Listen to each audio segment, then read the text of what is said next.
Bom, colegas, inicialmente, boa tarde, obrigado por vocês terem atendido esse nosso convite por uma conversa. A ideia é que seja uma conversa relativamente rápida, né, e objetiva sobre o tema de mídias sociais. Né? Eu tenho o privilégio de apresentar, então, para vocês a colega Tatiana. A Tatiana é Relações Públicas, e, aliás, hoje é o Dia das Relações Públicas, né, Tatiana e Viviane, então, acho que parabéns, né, Obrigada. e na unidade a gente tem, né, a Viviane, a Silvana, o Fábio, que são Relações Públicas, então, parabéns pelo dia de vocês. E para quem não conhece a Tatiana, ela é coordenadora, é supervisora em Brasília de toda essa parte de comunicação digital da Embrapa, então essas redes sociais, Facebook, Instagram, LinkedIn, é ela que coordena a parte das políticas da Embrapa sobre esse assunto. E nós achamos importante trazer ela aqui para dar essa visão nossa institucional, né? A Viviane já fez um briefing para a Tatiana de alguma situação nossa, que a gente fez esse levantamento. Nós vivemos, assim, do céu ao inferno. A gente tem, assim, colegas que estão todos os dias nas redes sociais com conteúdo. O Paulo Ricardo, que está presente aqui, é um dos colegas nossos que está direto trabalhando com Facebook, principalmente, colocando conteúdo, colocando matérias, né? E temos colegas que perguntam o que é mídia social ainda, na verdade, mesmo sendo da pesquisa.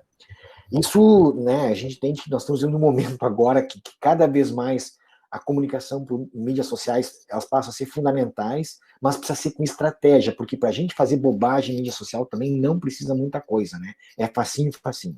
Então, assim, ó, Tatiana, sem mais delongas, tu está em casa, tu é colega da Embrapa, na verdade, assim, a ideia é uma conversa bem, vamos dizer assim, informal. Qual é que é a combinação que eu só vou combinar com todos os colegas, assim? Quem tiver dúvida durante a apresentação da Tatiana, coloca no chat da apresentação. E aí, dependendo, eu vou já pedindo, na verdade, já vou interromper a Tatiana e fazer uma pergunta, né? Ou senão, no final, a gente faz um debate entre todos nós aí. Eu acho que pode ser essa dinâmica, né, gente? Então, as perguntas via chat, né? E pode colocar ali, ó, tal comentário. E a ideia é que seja, assim, vamos pensar 1h30 de conversa produtiva sobre um assunto que eu tenho certeza que interessa a todos nós, na verdade.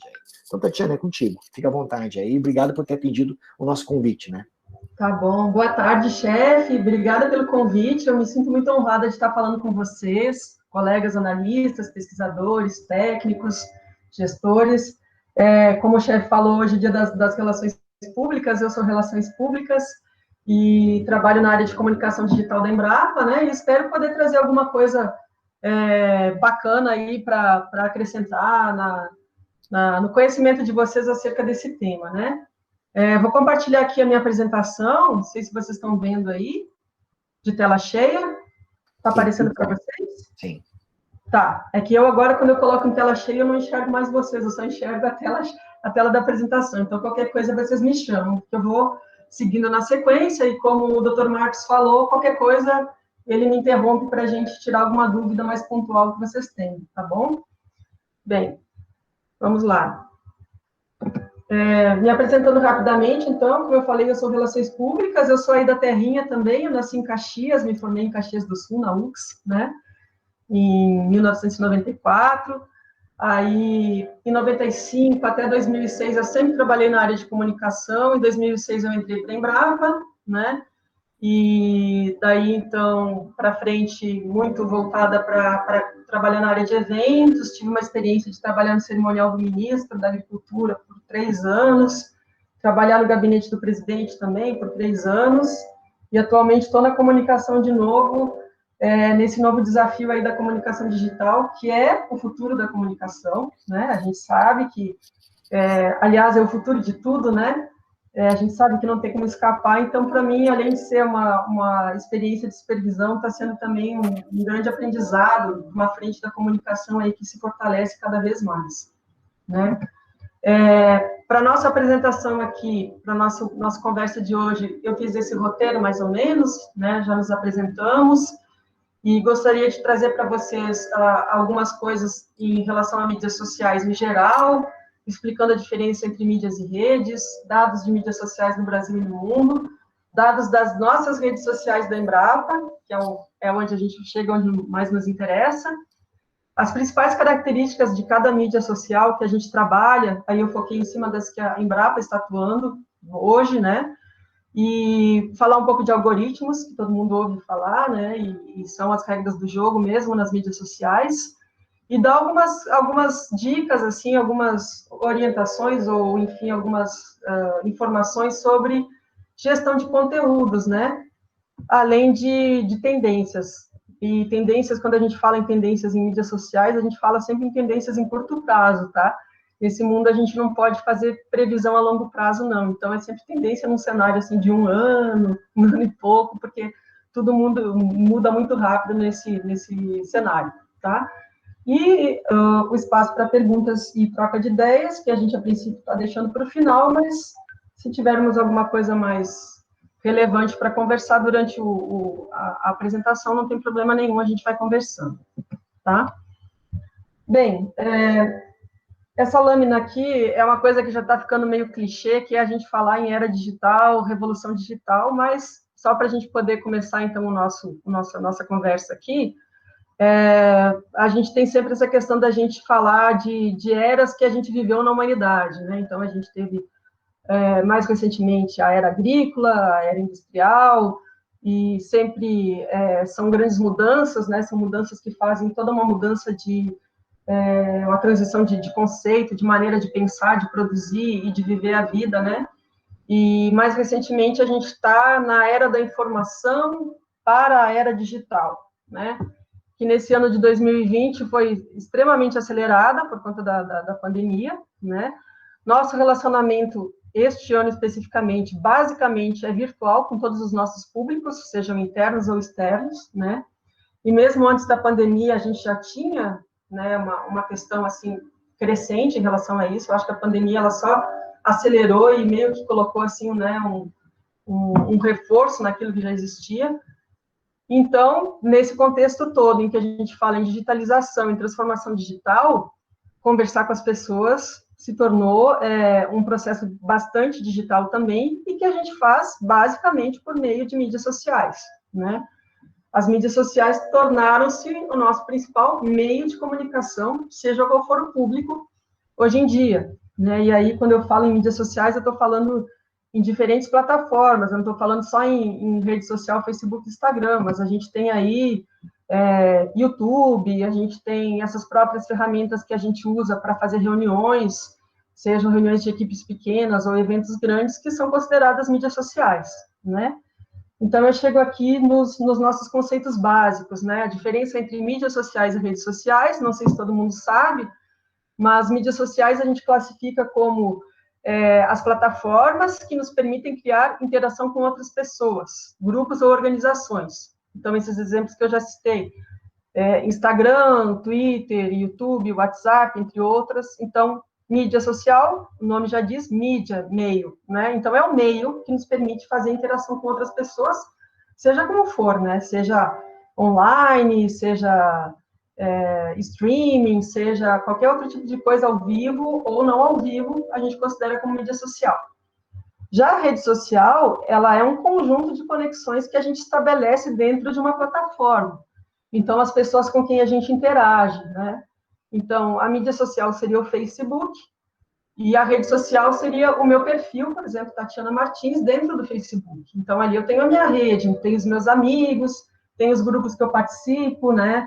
As páginas que eu sigo, etc. e tal. Então, isso é a minha rede social, ou a rede social de uma empresa, né? No caso. Então, essa seria a diferença entre a gente falar de mídia e de rede, tá? Dando aí um resumo rápido, né?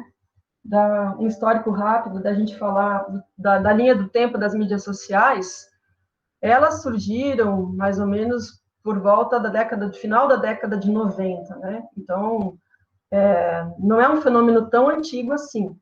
Se a gente for analisar aqui que a internet, ela é um fenômeno que surgiu lá na década de 70, né?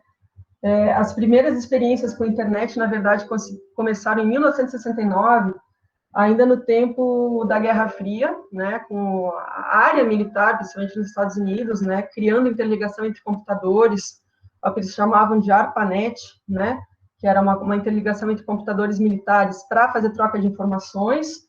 Isso, na década de 70 e 80, foi evoluindo e foi criado o protocolo TCP/IP, que até hoje é utilizado, né, mas essas coisas foram sendo estruturadas de uma maneira a chegar numa coisa mais parecida com que a internet que a gente tem hoje, né? A experiência chegou no Brasil em 1988, né? Foi no Rio de Janeiro, né? Uma parceria de uma universidade carioca, da Universidade Federal do Rio de Janeiro com a Universidade de Maryland, foram duas universidades se interligando por meio dessa rede de computadores, então foi a primeira experiência de internet no Brasil, né? E depois, então, em 1989, que veio o World Wide Web, WWW, que é a internet do jeito que a gente conhece hoje, né? Criada pelo Tim Berners-Lee, que é um cara que fala que o poder da web está em sua universalidade, né? Então, assim, foi a pessoa que realmente concebeu a internet como a gente tem hoje e que trouxe para dentro disso o conceito de internet democrática, universal, né? Como a gente vê que acontece na nossa realidade hoje, né? E na década de 90, a internet se popularizou muito, em 97 a gente teve o advento do Google, a gente nessa época tinha outros buscadores também, quem é mais maduro, assim, que nem eu, vai lembrar, né? Tinha outras coisas, tinha buscadores do Yahoo, né? Enfim, até uns brasileiros, mas, enfim, quem realmente se afirmou foi o Google. E a partir dali, eu elenquei algumas datas aqui, começaram a vir essas experiências de redes sociais, perdão, de mídias sociais. Six Degrees, que era uma coisa parecida com o Facebook, Napster, que era voltado à música, né, o que a gente tem hoje com outras plataformas aí, como Spotify, digamos que o Napster foi lá o avô do Spotify. 2001 surgiu a Wikipedia, depois 2002 o Friendster, que também é uma rede parecida com, uma mídia parecida com o Facebook. LinkedIn é antigo, mais antigo do que Facebook, né? Surgiu em 2003 junto com o MySpace. 2004 tivemos o Orkut e o Facebook. O Orkut foi uma rede muito popular na época, era mais do que o Facebook, mas depois não sobreviveu. Ela recentemente foi relançada, acho que foi esse ano, ela foi relançada por uma pessoa que era apaixonada pelo Orkut, pela rede, mas hoje a gente entra, eu até entrei por curiosidade, a gente entra no Orkut com os conceitos que a gente tem hoje, a gente acha ela muito antiga e desatualizada, né? Mas na época era interessante, né? Nesse mesmo ano, então, a gente teve o surgimento do Facebook. 2005 surgiu o YouTube, 2006 o Twitter, né? Que é uma rede que hoje está muito, muito forte, né? 2008 o Spotify. 2009 surgiu o WhatsApp. 2010 a gente teve Pinterest e Instagram. 2011 o Snapchat. 2013 o Telegram, que é um concorrente do WhatsApp, 2016 o TikTok, que agora também está muito em alta, né, principalmente para o público mais jovem, e 2018 surgiu o Parler, que é um concorrente do Twitter. Não sei se vocês conhecem o Parler, mas ele é uma rede basicamente de pessoas de direita, né? Então eu coloquei aqui porque é interessante essa dinâmica das redes sociais, que às vezes elas também surgem para preencher certas lacunas políticas e sociais dos nossos meios, né? Então, assim, só assim uma pincelada rápida para vocês terem uma ideia de que as redes sociais elas são muito recentes, né? Veja aí que o Facebook ele não tem nem 20 anos de existência, né? O WhatsApp, que é uma rede aí que a gente usa para caramba, tem mais ou menos uns 10, 11 anos de existência e já é uma coisa que dominou o mundo, né? Então, assim, são redes que estão bem consolidadas, algumas surgem e não vão adiante, né? Mas, enfim, diria que nós estamos, como Embrapa, em algumas delas, e depois, mais adiante, eu vou detalhar mais para vocês. Deixa eu apresentar agora alguns dados, assim, mais gerais, para a gente ter uma ideia da dimensão das mídias sociais na nossa vida, né? Hoje em dia, a gente tem uma população mundial de 7,79 bilhões de pessoas no mundo, quase 8 bilhões, né? Sendo que 5 bilhões usam celular, têm celular, possuem celular, 4,57 bilhões usam internet e 3,96 bilhões usam rede social, né? Então, assim, 51% das pessoas no mundo, e a gente considerando aí todas as características do mundo, né, desde a mais alta classe até a mais baixa classe, todas as realidades diferentes do mundo, um pouquinho mais da metade do mundo usa rede social hoje em dia, né? E esses dados aqui que eu trouxe para vocês são de um relatório chamado We Are Social, que é um relatório de uma empresa conhecida mundialmente por fazer esses levantamentos, que alimentam agências de comunicação, e, enfim, né, várias empresas ligadas em comunicação. É um relatório muito sério, muito confiável, né? Ele está com dados aqui de julho de 2020, que foi a última edição que eu tive acesso, e mostra que as mídias sociais cresceram nesse período do último ano aí, cerca de 10%, né? O que se reflete em, a cada segundo que a gente conta no relógio, a gente ter 12 novos usuários entrando em mídias sociais. Por falar em segundo, né, tem a máxima, essa frase aqui dessa Laurie Lewis, que é uma influenciadora digital bem atuante, né, bem conhecida nesse mercado digital, e ela fez esse gráfico que eu acho bem bacana, que ela mostra o que acontece durante 60 segundos na internet, né? Então, durante 60 segundos, você tem todas essas experiências acontecendo. Eu botei umas flechinhas aqui no WhatsApp, por exemplo. Em 60 segundos, 59 milhões de mensagens do WhatsApp circulam. 190 milhões de e-mails circulam. E aí tem outras aí, né? 764 mil horas de Netflix assistidas, 1,6 milhões de matches lá no Tinder, que é um aplicativo de encontros, 2,5 milhões de Snapchats criados, e assim vai, 1,3 milhões de logins no Facebook, e assim vai. Então, a internet permite, por meio das mídias sociais, uma interação enorme a cada minuto, né, que a gente vive aí nesse meio digital. Aqui é um outro dado mais especificamente falando sobre o Brasil, né? A gente no Brasil possui 140 milhões de usuários de mídias sociais. Se vocês olharem nesse gráfico, um dos índices mais altos do mundo, porque mostra que 68% da nossa população utiliza mídia social. A gente está ali praticamente empatado com os Estados Unidos, né? E Estados Unidos que está um pouquinho acima da gente, mas assim, a gente supera, por exemplo, índices lá da Europa e da Ásia, em grande número, né, de usuários de mídias sociais. Aqui é um gráfico que mostra para a gente quais são as redes sociais mais utilizadas atualmente no mundo, né? Apesar do Facebook ser uma rede que todo mundo fala que já está em decadência, ela ainda é a número 1, né, no ranking, com 2,6 bilhões de usuários, seguida do YouTube, né, que foi muito turbinado com essa questão aí do streaming, que vem muito forte, né, e empatado com o WhatsApp, que são as duas redes aí subsequentes com 2 bilhões de usuários cada uma, e aí, então, vai vindo depois outras redes que nem vou destacar aqui, alguns nomes que a gente não conhece, porque às vezes são redes utilizadas na Rússia ou na China, né, que tem um grande número de habitantes também, então um grande número de usuários, mas que não são tão conhecidas nossas, né. Uma informação importante é que os brasileiros passam uma média de 3 horas e 45 minutos em mídias sociais, quando a média mundial é 2 horas e 24, então o brasileiro gosta muito de usar a mídia social, né? E 99% das pessoas, não só no Brasil, mas uma média mundial, utilizam o celular, né, para acessar as suas mídias sociais. Por que essa informação é interessante? É interessante porque no celular a gente tem tudo diminuído, né? Então, assim, o conteúdo que você vai gerar para uma rede social ou para qualquer plataforma que você vai utilizar digital, é importante pensar que ela tem que ser adaptada para celular, né? Porque é onde as pessoas mais estão acessando os conteúdos hoje em dia, praticamente 100% delas, né? Aqui trazendo alguns dados da Embrapa, então, hoje nós estamos presentes, a Embrapa hoje está presente basicamente em 5 redes sociais, né? Facebook, Instagram, LinkedIn, que a gente abriu recentemente, YouTube, Twitter e Flickr, né? São as redes principais que a gente está atuando, né?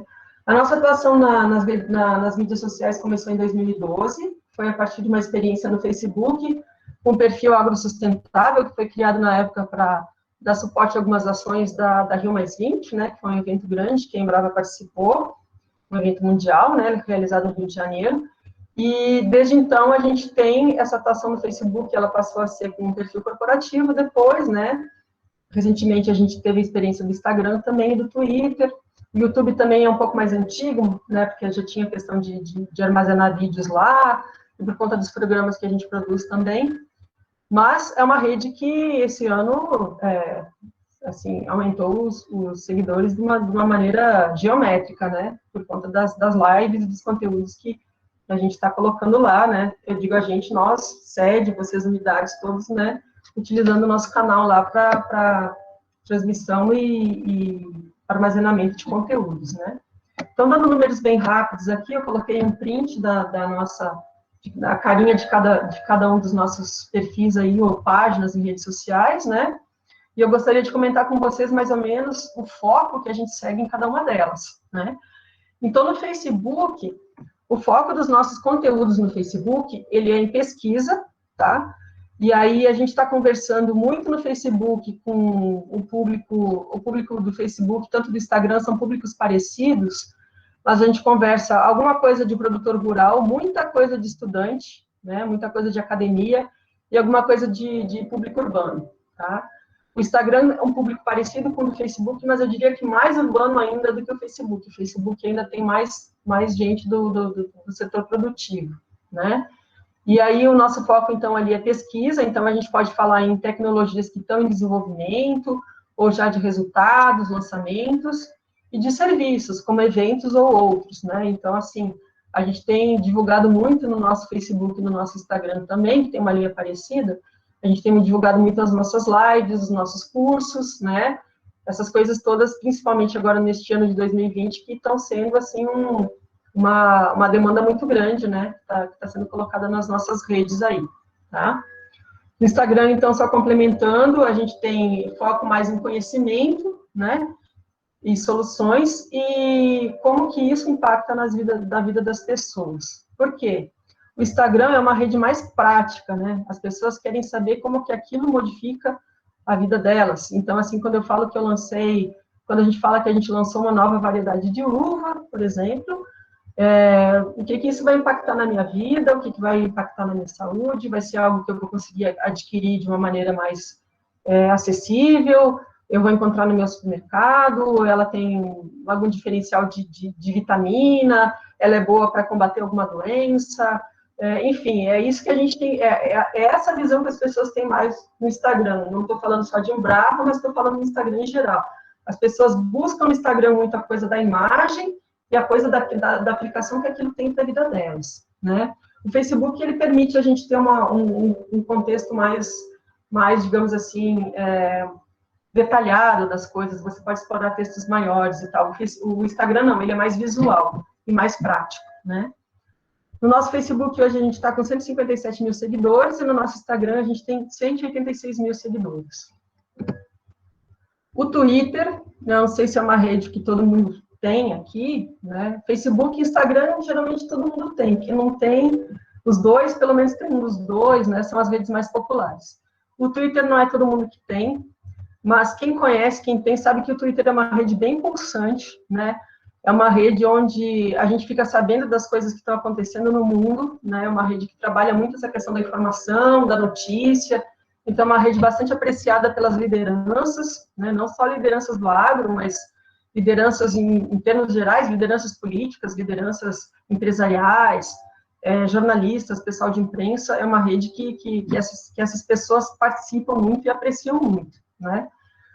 O nosso Twitter, ele está com foco, então, mais voltado para a imprensa, então a gente trabalha muito lá como se a gente estivesse, assim, fazendo pautas de imprensa, né, ou comunicando coisas que a gente acha que podem interessar lideranças, né, a gente teve já algumas coisas do nosso Twitter, não aconteceu no período que eu estou lá como supervisora, mas o pessoal da equipe me relata que a gente já teve Twitters compartilhados por ministros, por presidente da República, então, assim, é uma rede realmente das lideranças, né.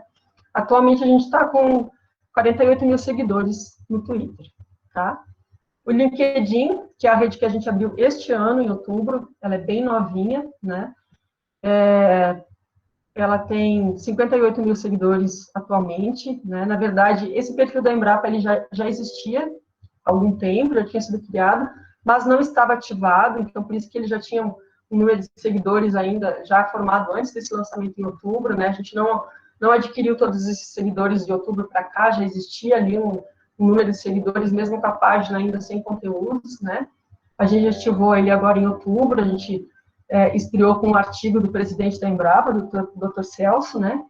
E essa é uma rede que a gente está trabalhando em parceria com a SIM, porque a gente entende que é uma rede que pode nos ajudar para a gente levar mais com foco de marketing, de inovação e negócios, né? Então, a gente está procurando trabalhar mais com conteúdos de lançamentos, de tecnologias, para falar de parcerias, para falar de eventos, mas não lives, eventos assim, feiras ou eventos maiores, né? Assuntos de gestão, de transparência, de inovação de negócios, assuntos que às vezes a gente quer explorar um pouco mais, né? Tipo, no modelo de um artigo, que eu até encomendei para a Viviane esses dias um artigo, para a gente poder explorar um pouco mais, assim, pessoas que querem ter mais informações a respeito daquilo. Porque a gente tem aqui um público muito voltado para o foco da inovação e do profissional, né? Então, é uma rede que ela valoriza, né, conteúdos mais trabalhados, né? Inclusive, é a única mídia social que permite a gente produzir artigos dentro da própria mídia. Você tem lá a opção de publicar foto, não sei o quê, aparece lá também a opção escrever artigo, né? Então, você pode escrever seus artigos dentro do próprio LinkedIn e ali compartilhar, né? Seja por mensagem direct, ou seja no seu feed lá, compartilhar, ou fora da rede também para outras pessoas, né? Então, é um produto bastante valorizado dentro do LinkedIn. O YouTube, o YouTube é uma linha editorial, assim, digamos que, teoricamente, com foco em pesquisa, né? Em andamento ou resultados, mas a gente entende que o YouTube é o nosso canal mais democrático, né, que a gente tem na Embrapa, porque ali você pode colocar todo e qualquer conteúdo. A gente agora, principalmente por conta da pandemia, a gente teve muitos conteúdos institucionais sendo colocados no YouTube, né? A gente teve, inclusive, o próprio aniversário de 47 anos da Embrapa, muitos aniversários de unidades foram transmitidos pelo YouTube, os eventos foram virtuais, foram feitos pelo YouTube, então a gente tem ali agora uma gama de conteúdos não só com foco em pesquisa, muitos cursos foram feitos ali, muitas lives, muitos webinars, né? Às vezes são coisas práticas, são coisas tecnológicas, mas às vezes também são coisas de gestão, são coisas institucionais. Então, eu diria que é o nosso canal mais democrático hoje, que está abraçando todo e qualquer conteúdo, né? Estamos com 200 mil seguidores, foi um salto muito grande do que a gente tinha no passado. Eu acho que ano passado, nessa época, mais ou menos, a gente estava com 120 mil seguidores, então a gente praticamente dobrou o número de seguidores de um ano para outro, né? Então, é uma rede que está bem consolidada, que é legal, é bacana, porque todas as unidades usam, né? Independente daquela polêmica que a gente tem, que a unidade não tem que abrir perfil em rede social, né? A posição da sede, a posição da comunicação da sede é que não tem que abrir, algumas já têm, algumas pedem para abrir e a gente fica dizendo que não é legal. Então, assim, é uma coisa assim, né, que fica meio mal resolvida, mas aí no YouTube a gente tem um consenso de que é um canal de todos ali e funciona muito bem, né? E o Flickr é um canal que a gente não trabalhou muito esse ano, né, e a gente até quer dar um foco maior para ele, vamos ver se a gente consegue fazer isso em 2021, que a proposta dele, na verdade, é basicamente de compartilhamento de imagens para facilitar o compartilhamento de imagens com parceiros, como, por exemplo, imprensa, e outros públicos interessados, né? Mas a gente tem pouquíssimos seguidores lá, né? Até porque o Flickr não é uma rede que as pessoas costumam seguir umas às outras, é uma rede que você costuma entrar, pegar as fotos que te interessam e pronto, né? É uma rede muito, muito prática para jornalistas mesmo, né? E eu acho que o dado que me chama mais a atenção no nosso Flickr é que a gente tem mais de 40 mil fotos lá, a gente tem um banco de imagens muito grande lá no nosso Flickr, né? Talvez pouco explorado, a gente precisa dar mais uma explorada nessa ferramenta. A gente até pensou em trabalhar Pinterest em vez de Flickr, mas a gente chegou à conclusão que não tem diferença relevante entre essas duas redes, né? Pelo menos no momento. Então, a nossa ideia é dar uma turbinada no nosso Flickr em 2021, né? Para a gente fazer com que ele fique mais ativo ainda do que ele já é. Aqui, quero apresentar para vocês alguns dados comparativos, só para a gente saber, assim, tá, a Embrapa tem, sei lá, 50 mil seguidores, 150 mil seguidores, 200 mil seguidores no YouTube, isso é muito, é pouco, né? Então, eu trouxe alguns dados de algumas instituições semelhantes a nós, né? Não dá para a gente se comparar com outras instituições muito maiores, por exemplo, não vamos nos comparar com o FAO, com o ONU, mas eu acho que a gente pode se comparar com as instituições de pesquisa, né? E aí a gente vê que o USDA tem uma presença muito forte no no Facebook, com quase 500 mil seguidores. No Instagram, não tanto, devem ter uma atuação mais recente, né? Porque eles têm cerca de 80 mil seguidores, aí a gente tem até mais do que eles no Instagram. O Sirra tem 15 mil seguidores no Facebook, não possui perfil no Instagram ainda, aberto. O Inra tem 26 mil seguidores no Facebook e 5.800 no Instagram, também não é uma atuação muito forte, né?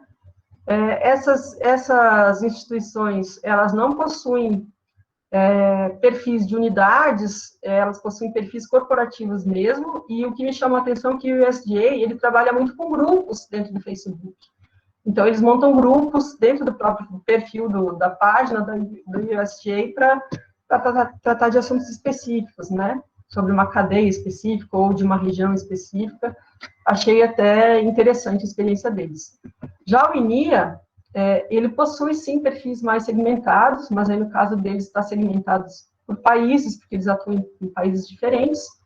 Então, aí eles têm alguma coisa mais fracionada, né? O Facebook do Peru deles tem 132 mil seguidores, no Chile 19 mil e 10 mil no Instagram, no Uruguai eles têm 7 mil no Facebook e 1.154 no Instagram. Deve ser uma atuação bem recente também, né?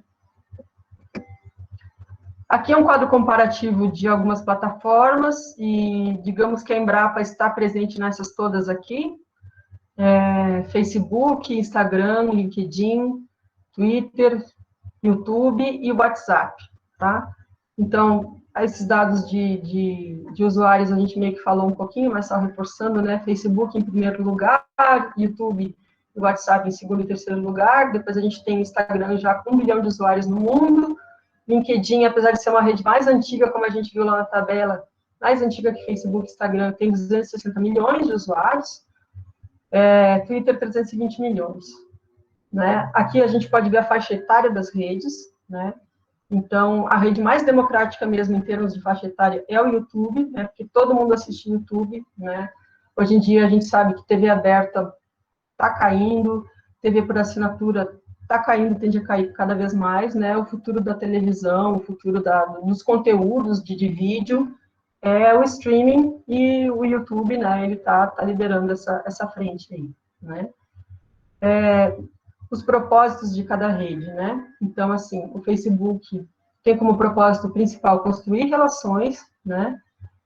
Assim como o Instagram também, construir relações, né? Então, assim, muda um pouco a perspectiva de cada um, mas é basicamente você criar uma rede de pessoas com quem você interage, né? O LinkedIn, ele já está mais para informar e a interação já é mais networking, não é muito a minha rede de amigos ou de pessoas conhecidas, mas é mais networking, é bem profissional. Tanto é que o LinkedIn, ele na verdade surgiu como uma rede mais de, como se fosse uma agência de empregos, né? Até hoje digamos assim, um segmento forte do LinkedIn é a oferta de empregos, né? De vagas de empregos. Não é uma realidade muito nossa da Embrapa, mas tem empresas que anunciam vagas lá, né? Então, assim, é uma plataforma que também caça talentos, né? O Twitter também busca informar e interagir, mas mais naquela questão que a gente falou, mais voltado para notícia, para a formação para os formadores de opinião, etc. e tal. O YouTube é o aprender a fazer e o divertir, né? Então, é o entretenimento e o how to do, né? Então, aqueles vídeos que as pessoas aprendem a fazer as coisas em casa, né? Por isso que os cursos online aí tiveram muito sucesso, né? Os nossos cursos na Embrapa, nesse período de pandemia, os cursos online aumentaram nada mais, nada menos do que 3.000%, né? A plataforma de Campo aumentou seu fluxo de acesso em 3.000% no primeiro semestre por conta dos cursos online. Então, aí vai mostrando como é a força do vídeo, do streaming e de plataformas como essa, né? O WhatsApp, basicamente, o propósito dele é conversar. A Embrapa, ela não tem ainda, e não deve ter tão em breve, uma atuação corporativa em termos de WhatsApp, né? Até porque a gente sabe que o WhatsApp é uma rede extremamente segmentada, uma mídia extremamente segmentada, né? Você tem uma limitação de grupos que você pode criar lá dentro, né? Por isso que o Telegram está surgindo como uma opção também forte, né? Porque o Telegram, ele tem algumas coisas que o WhatsApp não permite, o Telegram permite, mas se você for abrir um grupo no WhatsApp, você tem um limite de 220, se não me engano, 230 usuários, né? senão você tem que criar uma lista de transmissão. Então, ele é uma plataforma mais segmentada. O que a gente está fazendo em nível de corporativo, que a gente até teve a ajuda das unidades, e a UVM também participou, foram algumas discussões para a gente elaborar um normativo de como as pessoas devem usar o WhatsApp no contexto corporativo, no contexto empresarial, né? Mas a gente entende que é uma ferramenta que vai ser muito própria de cada unidade para fazer as suas ações junto aos seus nichos de público, né? E que, no meu ver, assim, tanto o YouTube quanto o WhatsApp são as ferramentas de mídia social do futuro, né? São as ferramentas que tendem a serem mais eficazes para os nossos objetivos, né? Mas a gente vai falar um pouco mais disso depois. Tatiana, só te pergunto, Telegram, tu não comentou. Eu vejo que tem muita gente falando de Telegram. Tu vê alguma possibilidade? Telegram, na verdade, ele é um aplicativo de mensagens tal qual como o WhatsApp, né? Eu não comentei até porque eu coloquei nessa tabela, chefe, as que estão, assim, digamos, as que a gente está usando lá na Embrapa, que eu tenho conhecimento mais de uso do WhatsApp para algumas unidades com quem eu converso. Algumas pessoas me falaram de Telegram também, né? É uma plataforma que está crescendo também, o Telegram, mas o WhatsApp ainda é líder, né? E no caso desse normativo que a gente está construindo para depois compartilhar com vocês, que serão regras básicas para uso de aplicativos de mensagens, a gente está falando justamente em aplicativo de mensagens, a gente não está falando nem de A nem de B, porque daqui a pouco pode surgir um terceiro, um quarto, um quinto, né? A gente não sabe. Então, assim, eu destaco esses dois como os principais e destaco o WhatsApp como o mais importante, né? Mas o Telegram também é igualmente interessante para a gente utilizar, né? Mas, assim, pelo conhecimento que eu tenho conversado com as pessoas, interagido com os colegas aí de comunicação das outras unidades, o WhatsApp ainda está liderando, tá? Então, por isso que eu trouxe mais aí as informações a respeito do WhatsApp, ok? Bom, aí já chegando ao finalzinho da nossa tabela, aqui sem querer estender muito, eu também coloquei alguma informação ali das indicações, né, para que cada rede é indicada, né, então, no caso, a gente pensando como empresa, tá? Aí, como empresa, Facebook e Instagram são muito bons para fidelizar a marca, para você construir imagem, construir marca, LinkedIn para construir redes profissionais, Twitter para formar opinião, YouTube para sensibilizar, né, porque você tem uma interação, entre aspas, maior, né, então você sensibiliza mais através do vídeo, a parte da interação que você tem ali com a ferramenta YouTube, e o WhatsApp para prestar serviços, porque é sempre uma conversa, né, é sempre aquela questão de vou resolver problemas, vou conversar, vou trocar ideias, então serve muito para a gente fazer essa questão de prestação de serviços, divulgação de informações, resolução de dúvidas, etc. e tal, né? O que eu diria como pontos mais fracos de cada rede?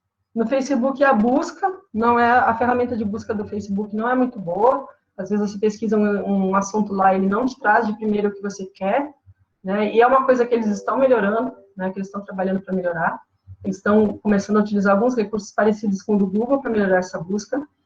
O Instagram, ele não permite compartilhamento, né? Então, isso é uma coisa que você tem que postar novamente o conteúdo ou usar alguns mecanismos externos até para compartilhar conteúdo do Instagram, que você vê lá, repost, Tatiana repost from Viviane, o conteúdo X, né? Porque ele não permite um compartilhamento direto, esse é o ponto fraco dele.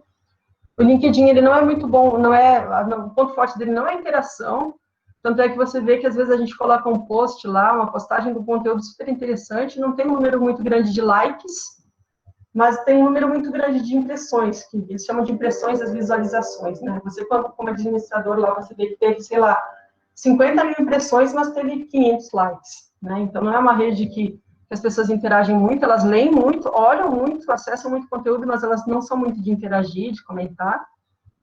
O Twitter tem aquela limitação dos caracteres para você colocar as mensagens, né? Eles agora até aumentaram, eles fizeram um diferencial lá chamado Threads, que você pode fazer o post e depois você vai emendando, vai ficando um penduradinho, assim, no post com mais conteúdos, mas você só enxerga aquela primeira parte, que é dos 280 caracteres, né? YouTube, o ponto fraco é o consumo de internet, né? Você tem que ter uma banda larga boa para poder consumir bastante YouTube, né?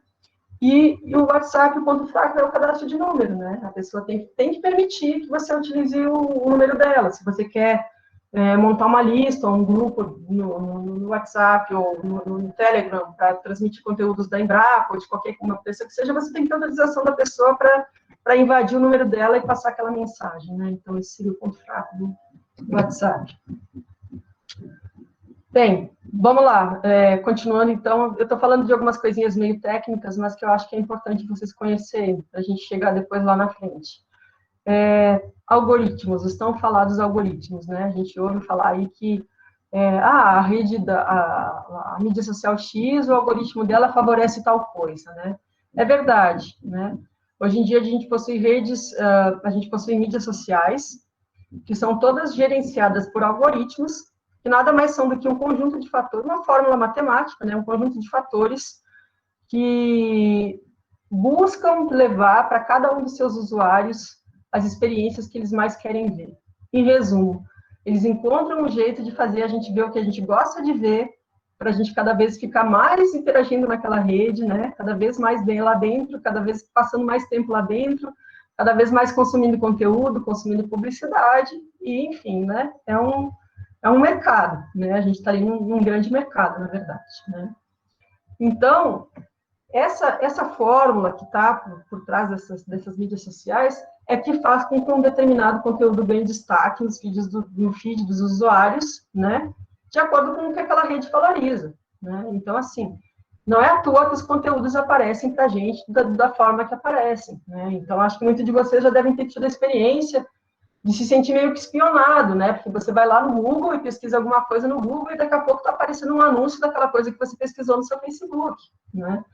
E, sei lá, ou cai um e-mail de um anúncio sobre um assunto que você falou com alguém, você nem chegou a teclar sobre aquele assunto, né?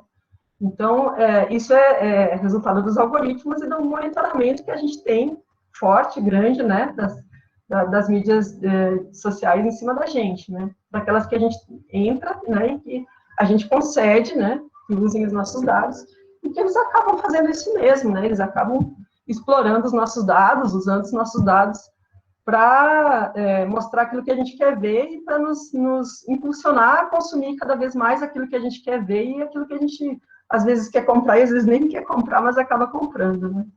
Então, essas são os gatilhos, né? São as regras do jogo aí das mídias sociais, né?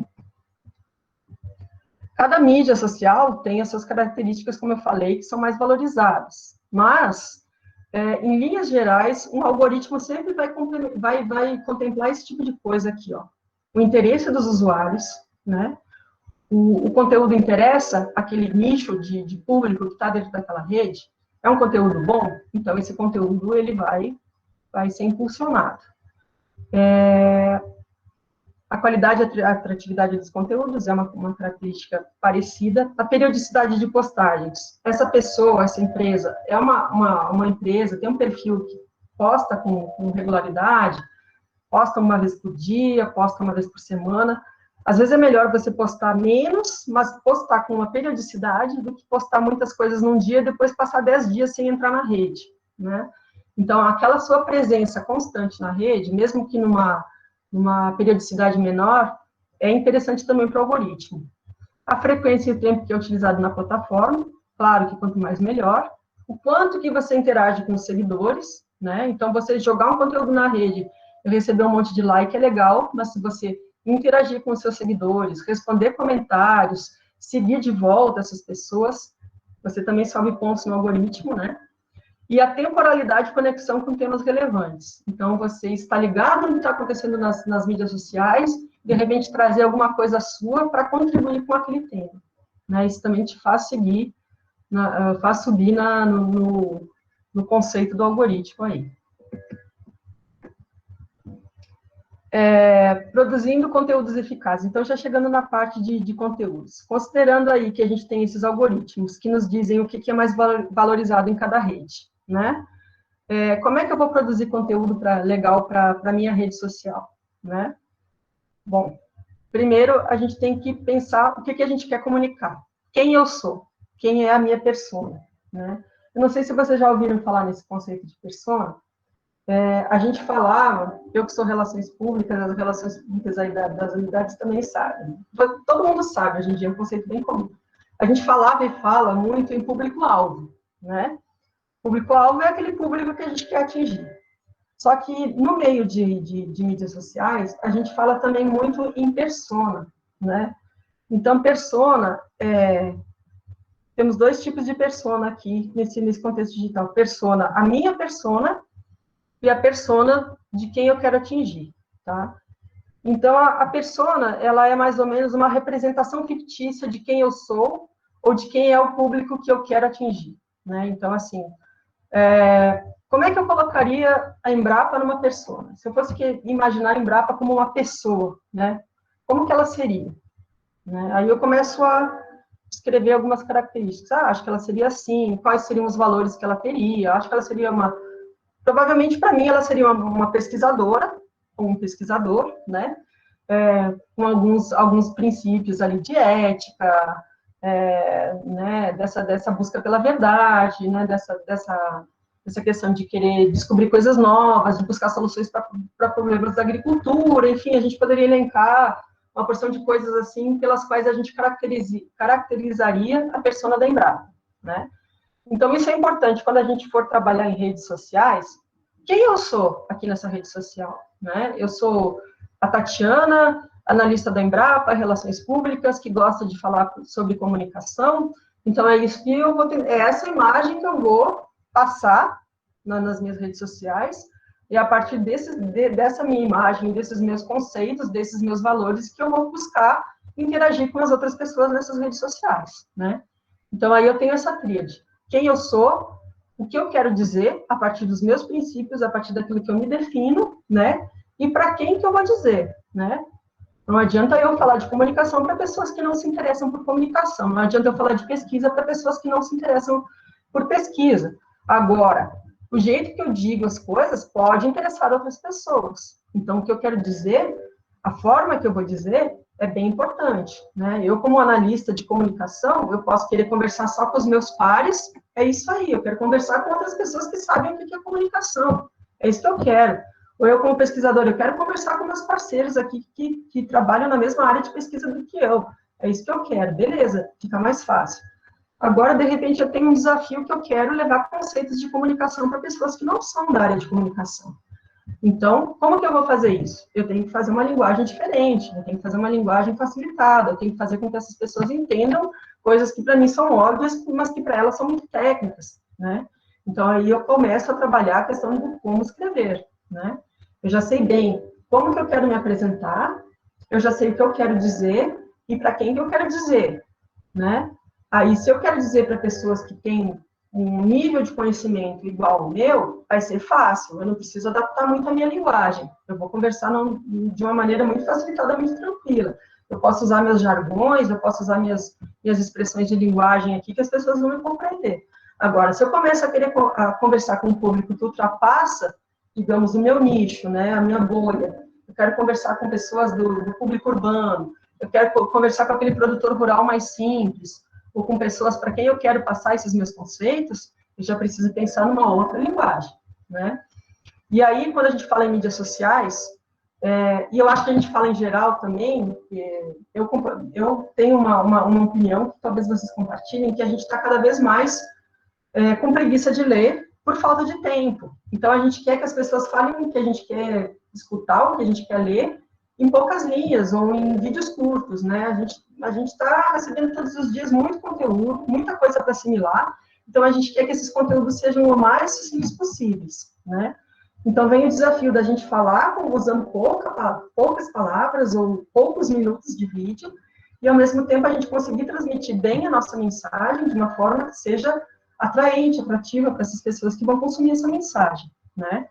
Então, a forma de escrever, ou de produzir em vídeo, ou de produzir qualquer conteúdo, precisamos ser criativos, precisamos tentar ser originais, ser relevantes, né, e contar uma boa história, né? O que a gente ouve muito falar hoje em mídia social que já é um conceito que não é recente, é o tal do storytelling. Não é um conceito recente, é um conceito que eu comecei a ouvir já nos anos 90, um pouco depois que eu tinha saído da faculdade, mas é um conceito que está muito atual para as mídias sociais, assim como segmentação de públicos, né, que é uma coisa que eu também aprendi lá no tempo de graduação ainda, mas que está muito atual, que é essa questão de segmentação de públicos, que é bem válido para mídias sociais também. Você tem que ter objetivos claros, né, com quem que eu quero conversar e como que eu produzo a mensagem para atingir essas pessoas com quem eu quero conversar, né. Então, assim, contar uma boa história, de forma sucinta, clara, né, é a linguagem da vez, né, então, seja claro, conciso, consistente, ético e verdadeiro,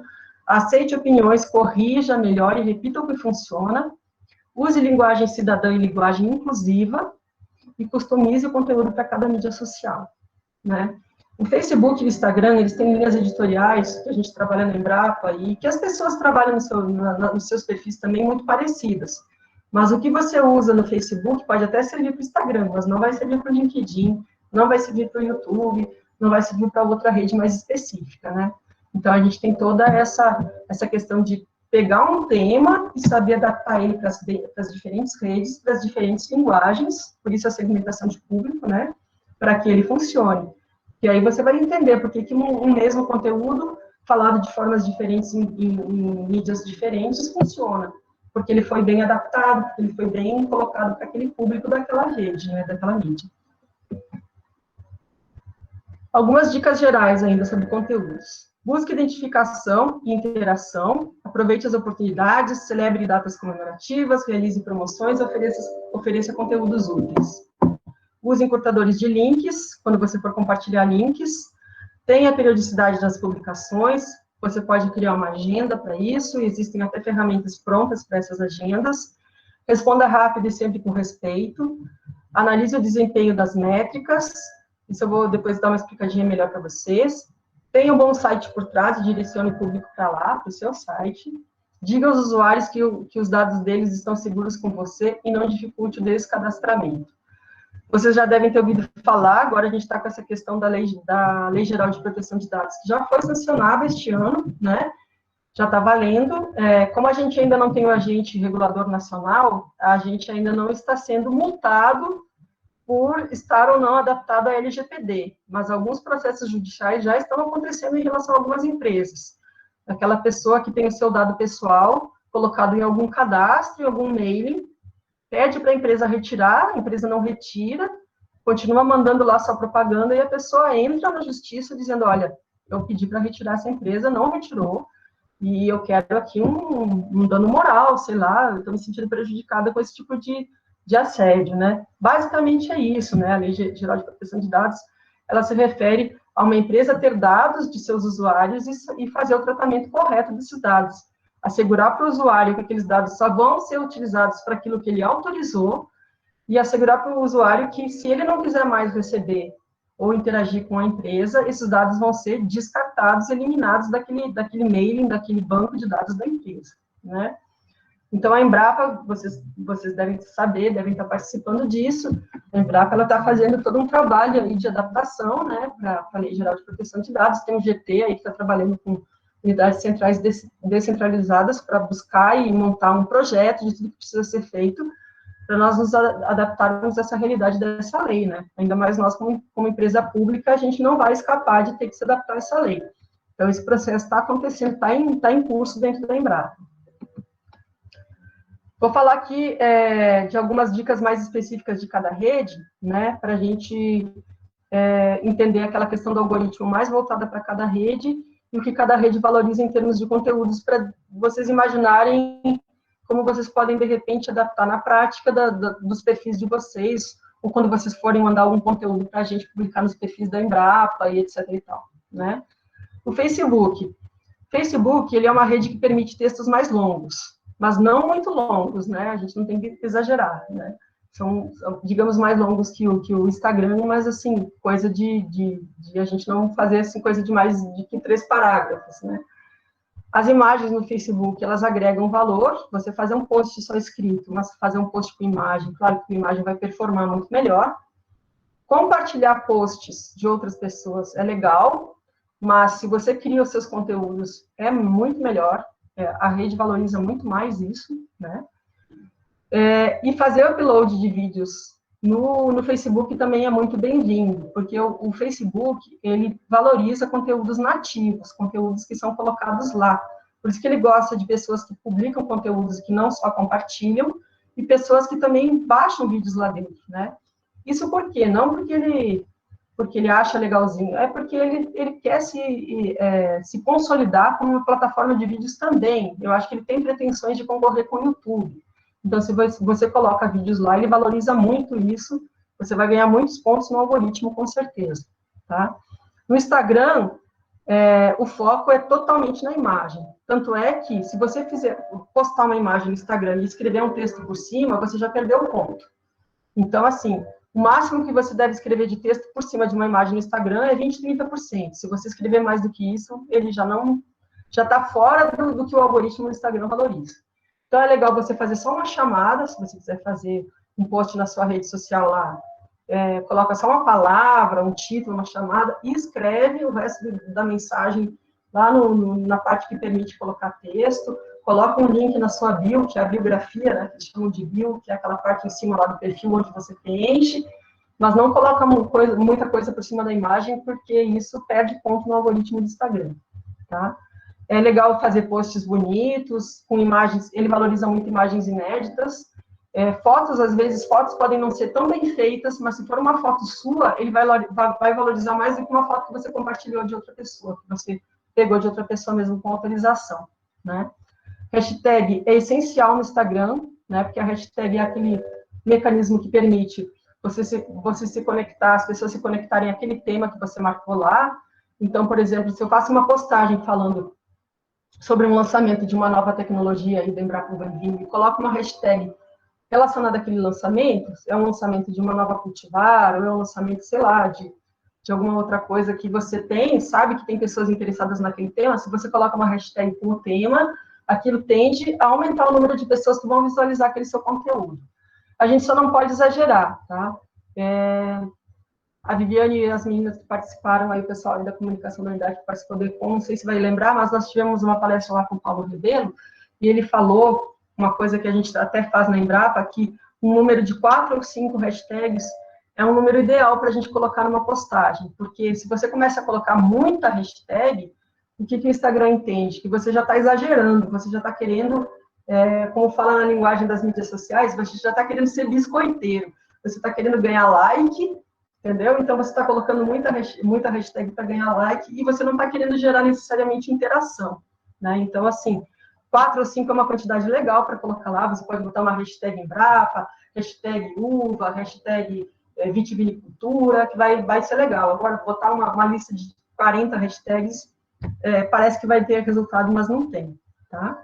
O feed do Instagram, ele não permite a gente compartilhar links. Se você colocar o link lá, ele vai ficar como um texto que não é clicável.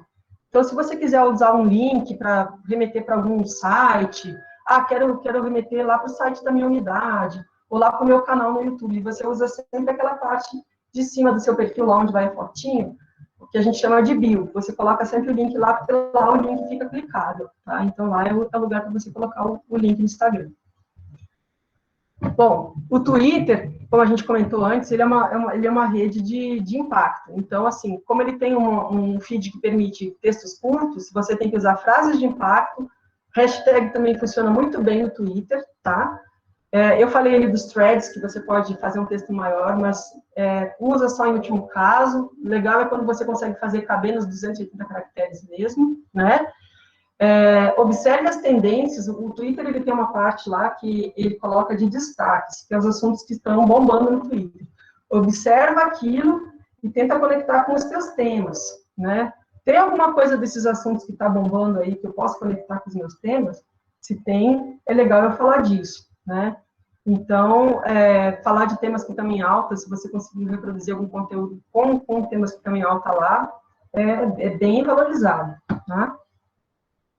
No caso do Twitter, o retweet é mais válido que no caso do Facebook e do Instagram, né? O Instagram, na verdade, é uma repostagem direta, e é sempre legal você seguir de volta as pessoas que seguem você, né? O Twitter, ele tem essa característica do SDV, as pessoas fazem listas de SDV, todo mundo seguindo todo mundo, para dar um número alto de seguidores, né? WhatsApp. WhatsApp, a gente tem que ter parcimônia quando a gente manda as mensagens, né? Para a pessoa não encher o saco da gente e não querer mais nos bloquear, não querer mais receber mensagem, né? Então, assim, se a gente for passar posts que são para divulgar eventos, para divulgar alguma coisa, a gente tem que ter parcimônia, né? Não exagerar, né? Se a gente for ter uma lista, um grupo, a gente precisa estar disponível para responder com rapidez, né? Porque a gente também, quando a gente usa o WhatsApp, a gente espera que as respostas sejam rápidas, né? Então, a gente tem que também dar essa condição. E compartilhar vídeos no WhatsApp, se eles forem legendados, ganha muito ponto. Aliás, isso aí também ganha ponto no YouTube, viu? Vídeo legendado cresce ponto, que é uma beleza. Porque o que acontece com as legendas de vídeo? Não é porque os caras querem nos dar trabalho, não. É porque, como a gente viu antes, o celular é a forma que as pessoas mais acessam conteúdos de mídias sociais. Então, tem ocasiões que você está ali recebendo um conteúdo de mídia social que você não pode usar o seu fone de ouvido, né, ou que você está sem o seu fone de ouvido. Então, você colocar uma legenda no vídeo permite a pessoa ir assistindo o vídeo e saber o que está acontecendo naquele vídeo, mesmo sem estar ouvindo, sem estar podendo acessar o áudio, né, daquele vídeo. Por isso que as legendas são muito valorizadas, né? No nosso caso, que a gente também tem uma atuação internacional, se a gente conseguir colocar as legendas em outro idioma também, é muito bem-vindo. E a questão dos tradutores de Libras, né? A questão dos tradutores de Libras é um pouco mais complicada, porque isso envolve uma mão de obra, né? A gente está vendo se a gente vai conseguir agora fazer uma atualização do portal, era para ter sido feito em 2020, mas por questões financeiras a gente não conseguiu, quizá a gente consiga em 2021. A nossa ideia é poder implementar mais ferramentas desse tipo, né, no nosso portal. E a gente até fez algumas práticas, já começou a fazer algumas práticas no nosso Instagram, de fazer o uso de uma hashtag chamada Pra Cego Ver e Pra Todo Mundo Ver. Depois, se vocês não repararam ainda, quiserem entrar no nosso Instagram e olhar, a gente coloca lá o texto relacionado ao assunto, e no final a gente coloca uma hashtag Pra Cego Ver, Pra Todo Mundo Ver. E faz uma descrição da imagem. Ah, essa imagem tem uma flor com as pétalas amarelas, um miolo branco, não sei o que e tal. Porque quando a pessoa que é deficiente visual, ela acessa essa hashtag, ela consegue ter uma audiodescrição daquele texto ali, ela consegue, lá com os instrumentos dela, entender mais ou menos como é aquela imagem. Dizem que as pessoas deficientes visuais têm referência de cor, têm referência de aroma, de sabor, etc. e tal, pela descrição da imagem, né? Então, assim, é interessante isso, e a gente está testando lá e parece que está dando um bom resultado, né? Então, enfim, é interessante esse tipo de coisa. Só voltando aqui no LinkedIn, é uma rede que pede que a gente seja mais formal, mas não precisa necessariamente deixar de ser criativo, não precisa ser rígido demais. Como eu comentei antes, os artigos são bem-vindos. É uma rede que a gente deve evitar polêmicas. O Twitter é muito polêmico, as pessoas discutem muito lá. O LinkedIn não tem isso, porque ali você está, talvez, vendo o seu futuro chefe. Né? Então, assim, não é muito uma realidade da Embrapa, porque a gente né, tem estabilidade de emprego, mas quem está aí no mercado, né, evita polêmica no LinkedIn por conta disso, né? Eu posso estar batendo de frente com alguém que, de repente, vai ser meu chefe, vai ser meu colega de trabalho, etc. e tal, né? E capricho no perfil, porque o perfil no LinkedIn é um cartão de visitas. Inclusive, quem tem perfil no LinkedIn vai reparar que, quando você visualiza seu perfil, o LinkedIn faz questão de mostrar quantas pessoas visualizaram seu perfil. Seu perfil foi visualizado por 100 pessoas, por 200 pessoas. Então, o seu perfil lá no LinkedIn tem que estar extremamente completo e atualizado, porque ele é um cartão de visitas. No YouTube eu já falei um pouco das legendas, né? E o algoritmo do YouTube, ele tem uma peculiaridade, que eu não comentei lá nas linhas gerais, que ele, não necessariamente, ele valoriza no algoritmo dele a audiência, mas a continuidade dessa audiência. Por exemplo, se eu faço uma live que dura 1 hora, e tenho 1000 pessoas, nossa, que audiência alta, não necessariamente ele vai valorizar o teu vídeo pelas 1000 pessoas, porque às vezes são 1000 pessoas que entraram, ficaram 5 minutos e foram embora. Ele vai valorizar se essas 1000 pessoas entraram e ficaram pelo menos 15, 20 minutos, meia hora na tua live. Aí ele vai valorizar, ele vai dizer, ó, é um conteúdo bom, porque prendeu as pessoas, a audiência ficou cativa nesse vídeo aqui, né? Então, a gente tem que sempre procurar fazer conteúdos mais curtos possíveis, né? Porque fica mais fácil, mas que prendam a audiência, né? E também é importante fazer uma boa descrição dos vídeos, né? Porque isso entra no algoritmo do YouTube. Quando a pessoa vai pesquisar um vídeo, eu quero um vídeo eu quero saber sobre vinhos no Brasil.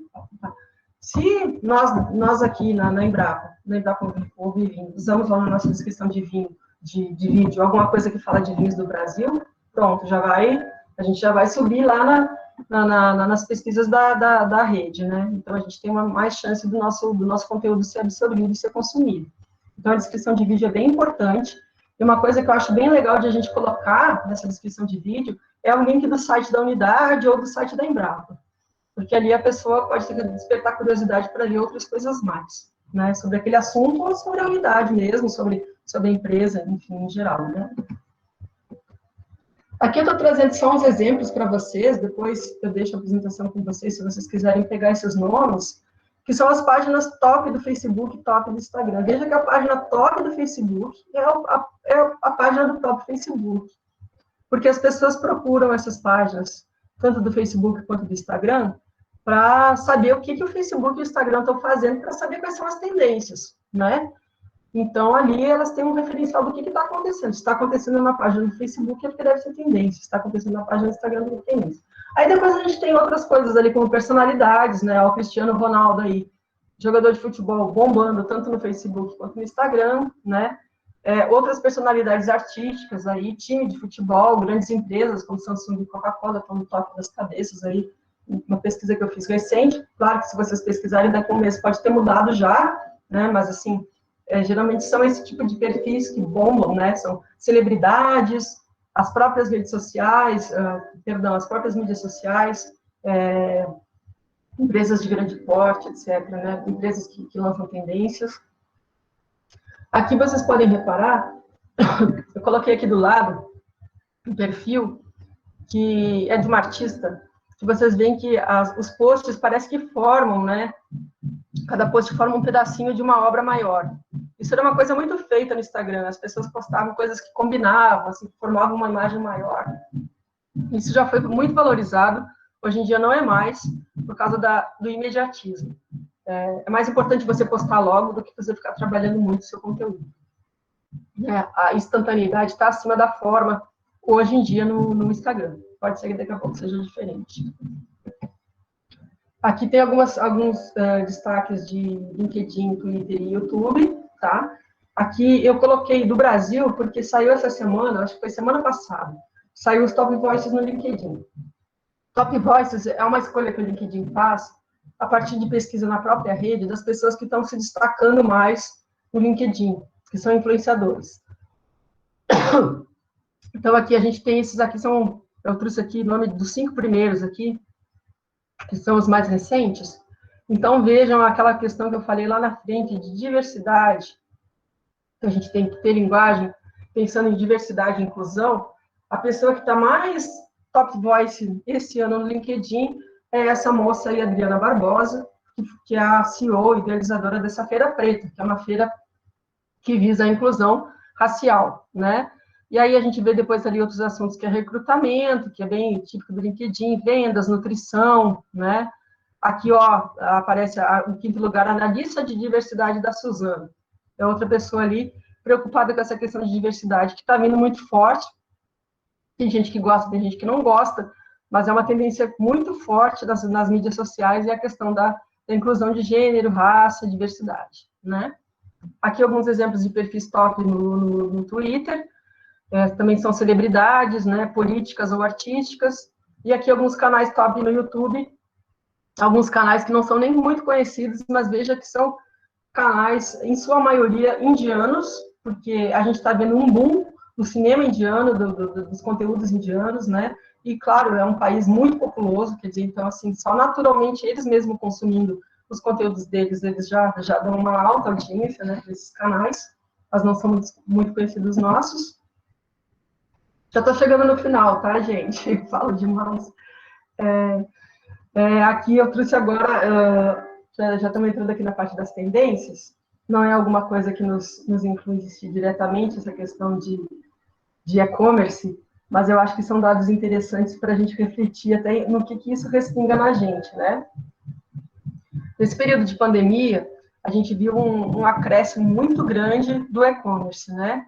E do crescimento de pagamentos por celular, por exemplo, né? Um crescimento em relação ao ano passado de 41% para homens, 34% para mulheres. O que mais se consumiu nesse período aí em compras de e-commerce? Supermercado, equipamentos esportivos e retail tech. Supermercados e equipamentos esportivos é bem compreensível, né? As pessoas estavam com medo de ir até o supermercado no começo, começaram a fazer seus esportes, praticar esporte dentro de casa, né? Então, isso até justifica o crescimento desse tipo de produto, né? E o que cresceu muito, obviamente, propaganda, né? Medicina e saúde, as pessoas não estavam indo ao médico, nem fazendo seus exames e seus check-ups, estavam indo só quando era estritamente necessário, né? Extremamente necessário. E o turismo, e aqui não inclui eventos, mas, assim, a gente que é da área de comunicação também viu uma queda, assim, abissal no mercado de eventos, né? Foram as coisas que mais caíram. Nos chamou a atenção o crescimento do download de aplicativos de educação, que foi 140% no Brasil, em relação ao mundo, foi acima da média de 90%. E eu acho legal esse dado, porque a gente viu esse reflexo na Embrapa, né? Quando a gente fala em educação, o número de pessoas procurando cursos online e treinamentos online na Embrapa foi absurdo nesse período de pandemia, né? E aqui outro dado que eu achei interessante foi essa questão dos eventos, reuniões online, que passou a ser online, né? Como a gente está fazendo aqui agora. O Zoom registrou um crescimento de 300 milhões de usuários, perdão, ele registrou um número de 300 milhões de usuários por dia e o Google Meet 100 milhões de usuários por dia nas ferramentas, fazendo reuniões, né? Eventos, etc. e tal. É muita gente, né? Oi, Tati, eu só estou preocupado que já são 1h40 e tem várias perguntas de colegas bem práticas para a nossa agenda do dia a dia. Como é que tá? Tu consegue encerrar ou de repente eu já começo a colocar algumas perguntas para ti mais pontuais? Eu tenho mais 2 lâminas, pode ser? Então faz o fechamento e depois eu te coloco as perguntas na sequência. Tá, eu acabei falando bastante, né? Mas vamos lá, vou rapidinho aqui para terminar. Aqui nas tendências, só comentar com vocês rapidamente, né, para a gente pensar em futuro do que está vindo aí, as experiências digital, que são as experiências que juntam o físico com o digital. Aí a gente está falando de tecnologias beacons, e está falando também de lojas que vão ser voltadas a experiências do cliente, não mais só a vendas. Ou seja, você vai para uma loja e você conhece o produto, mas não necessariamente compra o produto lá. De repente, você vai lá, olha como é, e depois ele vai ser entregue na sua casa, né? Vai ser uma compra híbrida. E as tecnologias beacons, que eu falei, são as tecnologias em que você entra numa loja e já em tempo real cai no seu celular uma mensagem dizendo que lá tem uma promoção de tal coisa, e você já fica sabendo, aquele ambiente já está interagindo com você a partir do seu smartphone e levando você a certas experiências ou a certas compras. Eu falo isso por quê? Porque eu acho que a gente tem uns desafios grandes aí para a gente criar em relação aos nossos eventos, por exemplo, as nossas feiras, da gente tem, talvez buscar, quem sabe no futuro próximo, experiências nesse sentido, né? A gente vê também aí um crescimento de aplicativos, e isso eu acho que está até no nosso 7º PDE, né, da questão da gente ter uma transformação digital até 2030 total na Embrapa, é um desafio enorme, né? Mas aí toca nessa parte da gente ter mais aplicativos on-demand e aplicativos integrados, né? Falando em entretenimento, o futuro do entretenimento é streaming, né? E essa questão de faça você mesmo segue forte, né? Então, aí explica, a gente tem algumas coisas que as pessoas gostam de vídeos da Embrapa que ensinam a fazer certas práticas e a fazer certas coisas, né? Em termos de estratégias, a gente vem aí forte com a questão da realidade aumentada para incrementar as experiências das pessoas e mídias que agregam recursos de outras mídias, né? Então, a gente tem cada vez mais mídias concorrentes, agregando recursos de outras mídias. Por exemplo, o Facebook querendo ser meio YouTube tendo stories como tem o Instagram e os recursos se misturando, né? E, finalmente, então, para encerrar, eu diria que a gente pode chegar às seguintes conclusões.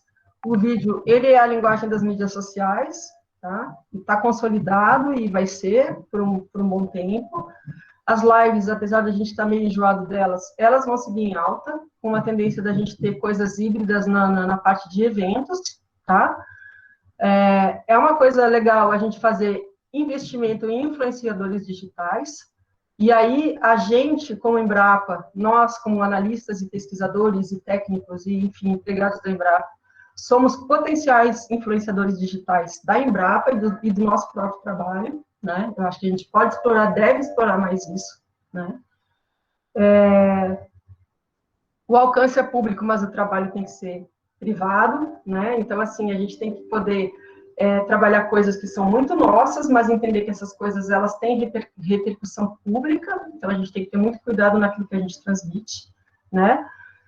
Chatbots cada vez mais eficientes, para quem não tá, talvez não conheça a palavra, o termo chatbot, são os robôs que nos ajudam a responder perguntas, e talvez seja um recurso bem interessante para a gente começar a pensar em termos de Embrapa, quando a gente quer atender usuários em saque, usuários que, de repente, fazem perguntas muito comuns, que podem ser já digitalizadas ou automatizadas a partir de robozinhos que vão responder pela gente, em vez da gente, principalmente pessoal de TT, né, ficar, às vezes, eu respondendo a mesma coisa 20 vezes para 20 pessoas diferentes, tentar automatizar isso, né?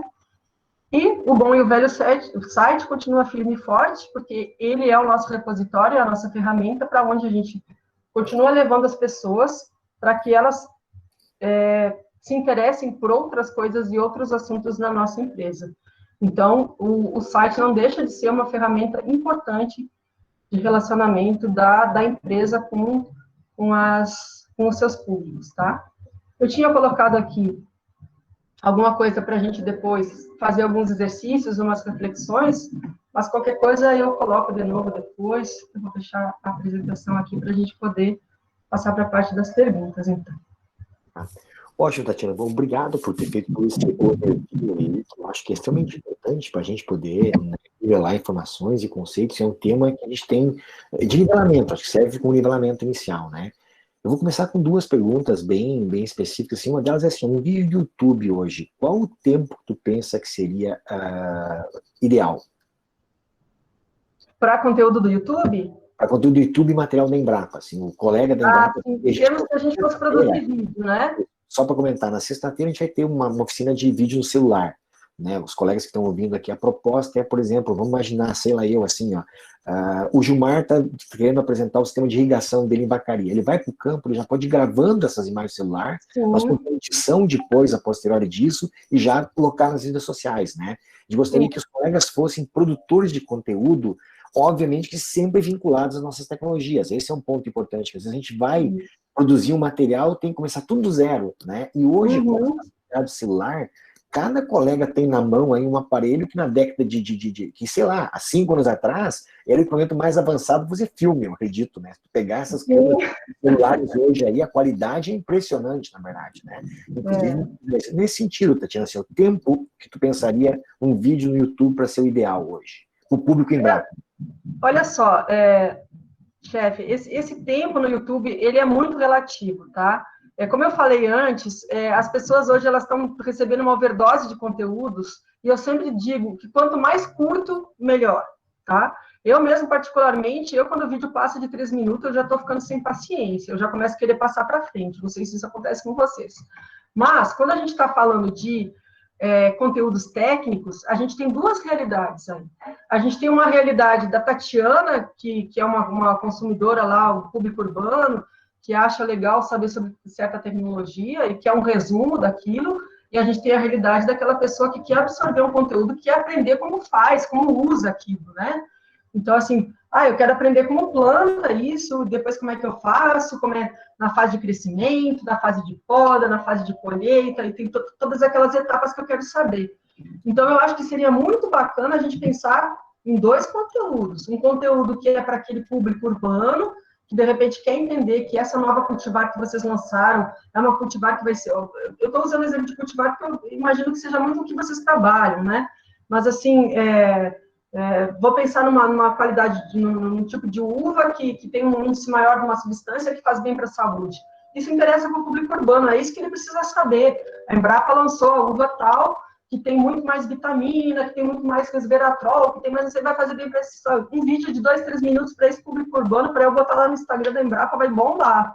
Agora, se eu vou pensar no produtor rural aí, que de repente vai começar a produzir, plantar esse tipo de cultivar que vocês desenvolveram aí, tem interesse comercial nisso, de produzir isso, já é um outro conteúdo, aí você vai ter que ter um vídeo maior, você vai ter que ter um vídeo de 15, 20, 30 minutos, que sabe fazer uma sequência, né, até para ir prendendo a pessoa naqueles conteúdos, né. Mas, assim, falando em termos gerais, o que eu vejo, geralmente, as pessoas fazem conteúdos mais comerciais, em torno de 3 minutos, conteúdos mais técnicos, em torno de 30 minutos, 20 a 30 minutos, e live de 1 hora, mais ou menos, tá? Se você for fazer uma live, eu vou fazer um curso lá, uma coisa prática, né? Eu vou ensinar alguma coisa prática.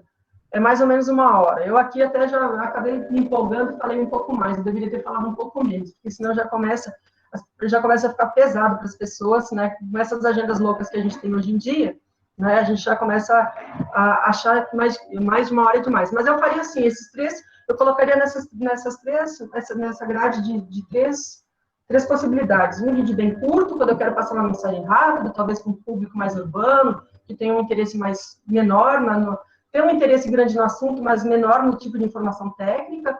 Um médio, que seria para quem tem mais interesse na informação técnica. E uma live que, de repente, a pessoa vai tirar dúvidas, ou vai querer saber alguma coisa mais sobre aquele conteúdo, em torno de 1 hora. Tá.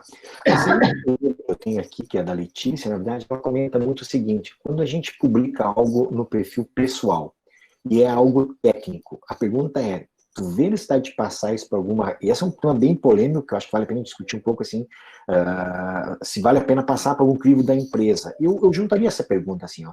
O perfil que nós temos no Facebook, no Instagram, ele é pessoal ou ele é profissional? Ou então nós deveríamos pensar em usar uma persona para cada tipo de publicação? Bom, eu vou ter uma que seria pessoal, para as coisas pessoais, para os amigos familiares, e uma persona para publicar conteúdo profissional. Como é que tu vê isso, Tati? Tem muita gente que faz isso, viu, chefe? Tem muita gente que faz isso. Tem o seu perfil pessoal, né? Que é aquele perfil que ele tem os amigos, os familiares, etc., e tem um perfil ou uma página, porque você pode abrir dentro do seu perfil do Facebook, você tem a opção de abrir uma página. Você não precisa abrir um outro perfil, você abre uma página. A Embrapa tem uma página, a gente não tem um perfil. Pode ver que você entra lá na página da Embrapa, você não pede amizade para a Embrapa, né? Você só segue, você pede para seguir. Então, uma boa saída é essa também. Você pode ter o seu perfil lá, Tatiana, eu tenho meu perfil Tatiana Martins, mas aí eu resolvo abrir uma página, que é a página sobre que eu vou falar assuntos da comunicação, né? Então, eu abro uma página com esse nome. E eu alimento essa página com esses assuntos. E as pessoas, elas não vão ser minhas amigas nessa página, elas vão ser minhas seguidoras. E as minhas seguidoras não são necessariamente minhas amigas no meu perfil pessoal. Então, você pode fazer essa diferenciação. Você também pode abrir um outro perfil, um perfil separado, se você preferir, né? Então, são várias as possibilidades. O que eu vejo é o seguinte, se você quer falar de conteúdos do seu trabalho, eu não penso que você tem que se desvincular do seu perfil pessoal. E também não penso que você tem que submeter todos esses conteúdos para a unidade ou para a empresa. Eu acho que você só tem que ter bom senso, né? Quando você for falar alguma coisa, por exemplo, aí vamos colocar no âmbito da unidade. Digamos que tem um pesquisador que tem uma opinião muito pessoal, muito própria sobre um assunto, mas, de repente, essa não é a opinião da unidade, não é a opinião da empresa. Ele discorda naquele ponto, né? É só importante que ele deixe claro que aquele ponto de vista é o ponto de vista dele, né? Não é o ponto de vista da empresa. A gente só pede que a pessoa tenha esse contato, esse cuidado. Porque também a empresa não quer censurar ninguém. Muito pelo contrário, a gente acha legal quando as pessoas compartilham coisas da Embrapa nos seus perfis. Eu acho assim, a gente vê ali que estão nascendo influenciadores digitais, pessoas que amam o que fazem, que gostam da sua empresa, que querem mostrar o seu trabalho, que têm orgulho de trabalhar na Embrapa e estão reproduzindo aquilo. Agora, quando entra numa seara, assim, de repente a pessoa falar alguma coisa que não está indo no mesmo direcionamento estratégico, no mesmo direcionamento da empresa, da unidade, Só é legal ele deixar bem claro que aquilo é um posicionamento bem pessoal dele, não é um posicionamento da Embrapa. A gente tem lá o nosso manual, o nosso documento orientador chamado Embrapa em mídias sociais, e o nosso manual de conduta nas mídias sociais, que falam dessas coisas só para a gente tomar alguns cuidados, né? Mas eu acho que isso é muito pessoal de cada um, muito do objetivo de cada um, né? Tem pessoas que são muito ativas, gostam muito de mídia social, compartilham muita coisa, e eu vejo que isso dá ótimos resultados até para buscar parcerias de pesquisa e de nível de unidade, e eu vejo pessoas que não gostam muito de usar esse meio das mídias sociais, às vezes até por um pouco de receio de se expor demais. Então, assim, a página pode ser uma alternativa legal, você pode criar uma página para discutir um assunto X, você é o líder daquela página, mas você pode ter várias pessoas participando ali, e pode ser uma alternativa para você não levar para um nível tão pessoal. Ainda que eu não veja problema em levar para um perfil pessoal também essas coisas da empresa, desde que se tome os devidos cuidados. E, Tati, assim, uma pergunta, acho que vale a pena, porque a gente tem sido muito, às vezes, questionado por alguns colegas, por que a unidade não tem página no Instagram, no Facebook? Você poderia comentar agora com os colegas essa decisão da diretoria, enfim, nesse momento, pelo menos? Posso comentar. A gente, inclusive, recebeu uma proposta de vocês para abrir páginas em redes sociais, né, em mídias sociais, e o pessoal, a chefia aí, né, fez a sua parte, a comunicação, apresentou uma proposta muito bacana, muito bem construída, né, para atuar em mídias sociais, mas o que a gente colocou, né, foi que, infelizmente, agora, né, o entendimento da empresa no atual momento é por não recomendar esse tipo de ação. Aí vocês vão perguntar, mas já tem algumas unidades que abriram, tem algumas unidades que tem. Sim, tem algumas unidades que tem, né? A gente tem algumas unidades que abriram antes da gente regulamentar essa questão da empresa, então a gente não tem como pedir para a pessoa assim, ó, vai lá e fecha, né? A pessoa já criou lá, a unidade já criou lá uma estrutura, e assim, esse fechamento é uma coisa que a gente, inclusive, discute como vai, se terá que ser feito e como será feito, porque você não pode chegar e simplesmente comunicar, olha, fecha o teu perfil amanhã. Eu acho que desculpe a palavra, mas é muito sacanagem, né, com quem começou lá atrás e, de repente, montou lá uma estrutura toda e tal. Mas a gente tem também exemplos de perfis que foram abertos e que não estão ativos. A pessoa posta uma vez por mês. Teve perfis que eu pesquisei que a pessoa abriu e, por exemplo, em 2020 ainda não tinha postado nada, sabe? Então, assim, isso também é ruim para a imagem da empresa. Então, é aquela coisa, né? Às vezes os bons acabam pagando pelos maus. A gente tem unidades que abriram perfis e que até tem uma boa atuação nesses perfis. E a gente tem unidades que abriram perfis e que a gente tem uma péssima atuação, sabe? Que realmente eu fico pensando que um usuário que vai entrar lá mais desinformado, que digita Embrapa, e se por acaso cai no perfil da Embrapa XYZ, que está 6 meses sem ter nenhuma postagem, ele vai dizer, mas nossa, essa Embrapa é ruim de mídia social, não posta nada, né? Quando, na verdade, a gente tem um perfil lá corporativo que está postando 2 vezes por dia, né? Então, assim, a gente preocupa muito, eu acho que essa é a preocupação da sede, da diretoria, com essa imagem corporativa, né? Porque lá fora Embrapa é Embrapa, né? E poucos sabem que a gente tem 43 unidades. As pessoas realmente não têm todo esse conhecimento da nossa estrutura descentralizada. Então, eu acho que tem ainda uma coisa de preservação da imagem corporativa que tem essa coisa de querer barrar os perfis de unidades. Mas eu não vou dizer que isso, como diria o nosso antigo presidente, está escrito em rocha, sabe? Eu acho que é uma coisa assim, que a diretoria nos colocou, que a gente recomende a vocês não abrirem por enquanto, mas não é uma questão de martelo batido ainda, tá? Hoje, a orientação que eu tenho para dar para vocês é essa, mas pode ser que não seja orientação daqui a pouco, né? E eu acho que é um assunto que a gente tem que debater muito mais. Eu acho que em 2021, quando a gente passar um pouco essa loucura da pandemia, a gente tem que voltar a debater esse assunto, inclusive com vocês que já fizeram um pedido para a gente, infelizmente, teve que negar, né? Mas a gente tem que debater mais esse assunto, amadurecer mais esse assunto, com certeza.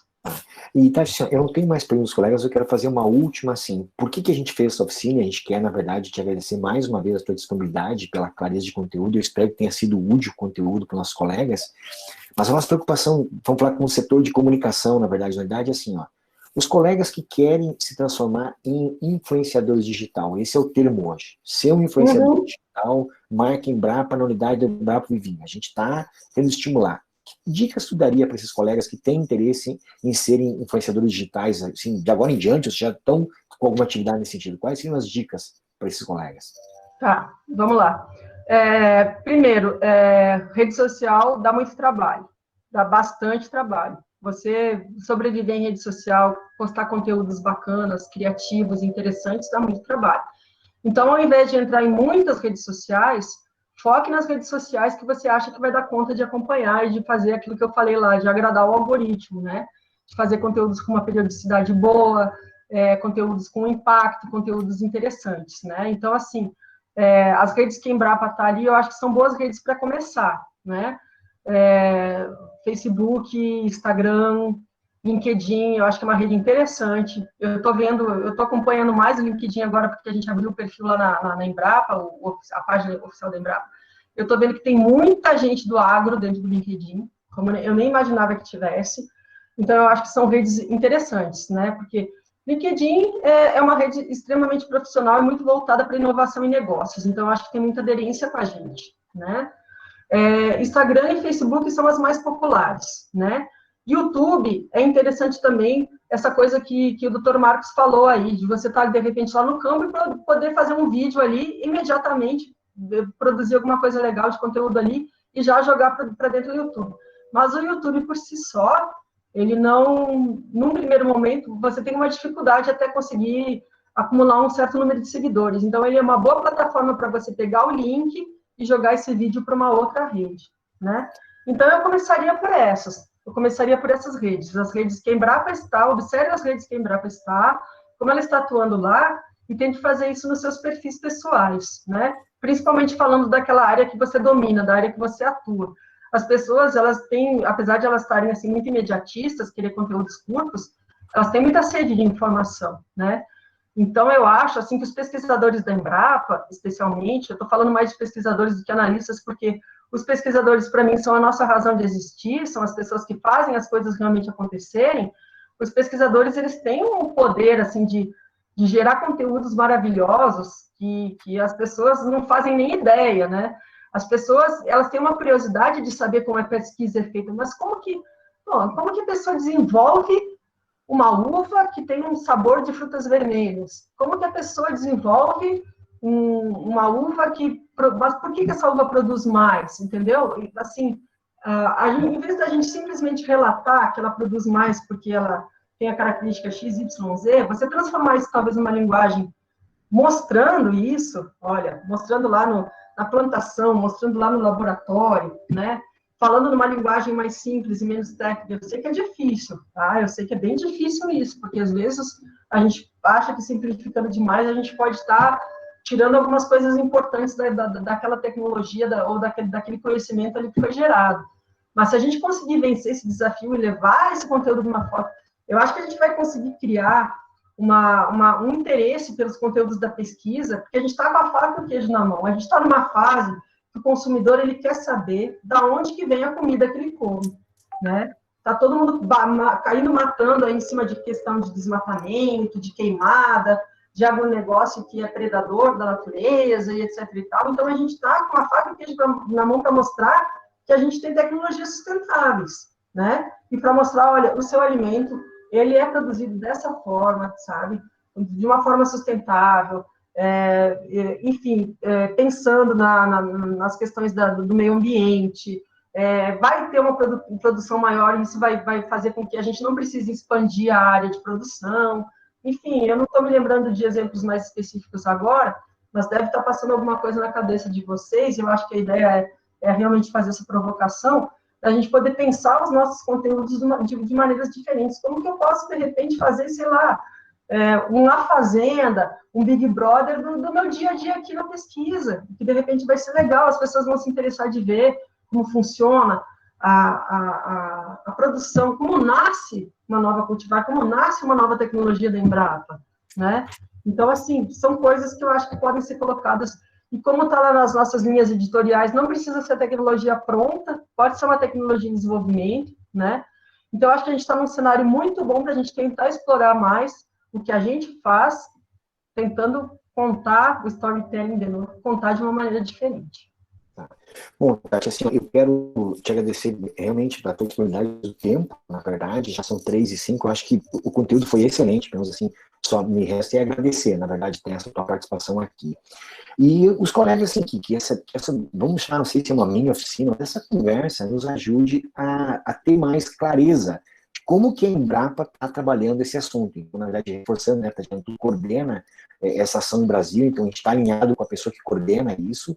O que nós queremos como Vivinho, como comunicação, é pegar tecnologias legais que a gente tem e, vamos lá, bombar nas redes sociais. Essa é a palavra que a gente usa hoje em dia, né? Que a gente possa bombar com qualidade. Eu acho que esse é um ponto importante, que a gente seja a favor e não contra.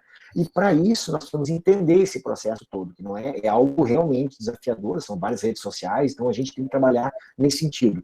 Então fica o convite para o colega que tem material, que quer aprofundar mais, a nossa equipe de comunicação, na verdade, também está disponível em relação a isso, né? Para a gente falar em conjunto com Brasília, usando as redes sociais.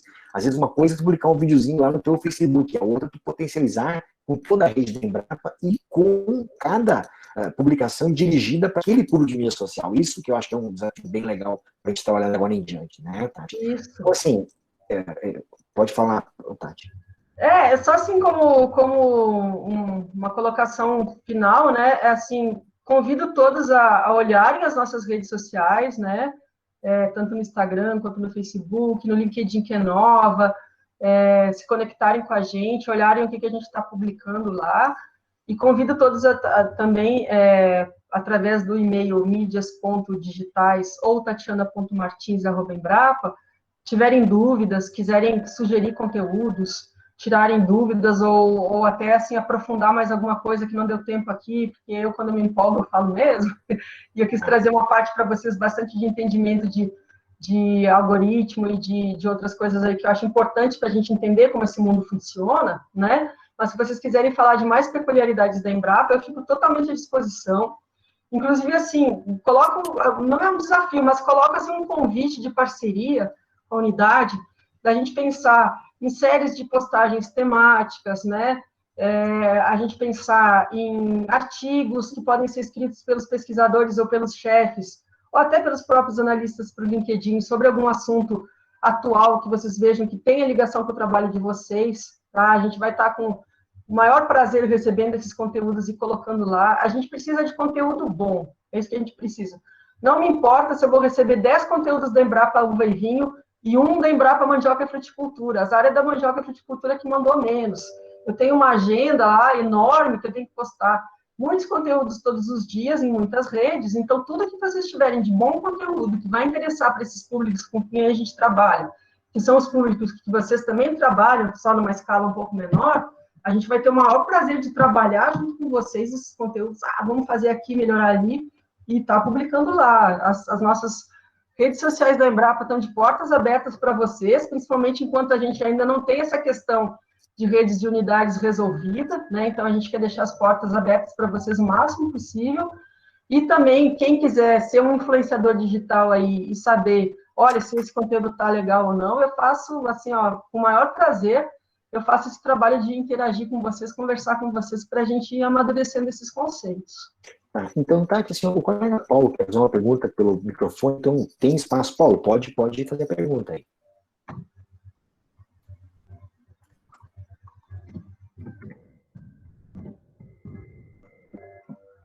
Tá ouvindo, Paulo? Vocês estão ouvindo, Paulo, ou eu que estou com um problema aqui na minha... Não, eu não estou ouvindo. Paulo, o microfone dele está fechado. Acho que está desligado. Paulo, acho que você precisa abrir seu microfone ou então talvez tenha que reiniciar aí. Às vezes a pessoa caiu também, né? Bom, assim, ó, Paulo, infelizmente eu não consigo a gente não sei te ouvir, então depois a gente pode passar a mensagem para a Tati, ou até a Tati depois poder conversar com o Paulo. Você também não está ouvindo ele aí, né? Sim. Não tá ouvindo. Então, assim, ó, gente... ele digitou aqui agora, lá aqui no chat, ó. Ok. Então. Que ele teve problemas no microfone. Mas depois, ele falou que depois contata. Estou à disposição, já pus o meu e-mail ali, tá? Aí, Tatiana, qualquer coisa, é só... qualquer coisa, né, Tatiana? Tu deve ter Facebook, Instagram. Tem o Facebook, Instagram. Vou colocar meu WhatsApp aqui. Quer fazer contato contigo? Você fica À à vontade. vontade, na verdade, né? Está sendo muito legal essa experiência. Obrigado pela participação de vocês aí. Está aqui o contato da Tatiana. A gente também tem, se precisa. Tatiana, obrigado pela tua apresentação aí. Nossa, eu que agradeço. Fiquei honrada de ser convidada e honrada por vocês tirarem um tempinho aí do expediente de vocês para conversar comigo. Eu vi alguns nomezinhos conhecidos aí. Agradeço a todos, mando um abraço a todos e realmente, de coração, estou à disposição. Eu acho que a frente da comunicação digital vai ser cada vez mais destaque, não só na nossa empresa, mas em todas as empresas. Então, a gente tem que aprender a caminhar juntos aí e melhorar essa nossa frente o quanto mais a gente puder. Ótimo. Obrigada. Então, assim, fica o convite para sexta-feira, então, a nossa oficina de uso de celular para fazer vídeo. Então, gente. Obrigadão, bom trabalho a todos aí, uma boa tarde aí, Tati. Obrigado, viu? Até a próxima. Valeu. Tchau, tchau.